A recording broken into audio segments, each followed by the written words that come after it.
കോഴിക്കോട് ഓമശ്ശേരിയിൽ വനിതാ ഡോക്ടർക്ക് നേരെ അതിക്രമം കാണിച്ച വയോധികൻ അറസ്റ്റിൽ. ഓമശ്ശേരി മേലേമ്പ്ര മുഹമ്മദിനെയാണ് കൊടുവള്ളി പോലീസ് അറസ്റ്റ് ചെയ്തത്.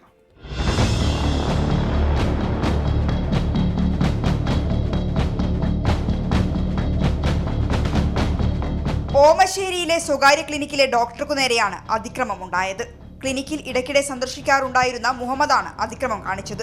ക്ലിനിക്കിൽ ആളില്ലാത്ത സമയത്ത് എത്തുകയും നഴ്സിനെ ചായ വാങ്ങാൻ പറഞ്ഞയക്കുകയും ചെയ്ത ശേഷമാണ് അതിക്രമം കാണിച്ചതെന്ന് ഡോക്ടറുടെ പരാതിയിൽ പറയുന്നു. ഡോക്ടർ ഒച്ചവെച്ചതോടെ പ്രതി ഓടി രക്ഷപ്പെടുകയായിരുന്നു. കഴിഞ്ഞ ദിവസം വൈകുന്നേരമാണ് സംഭവം.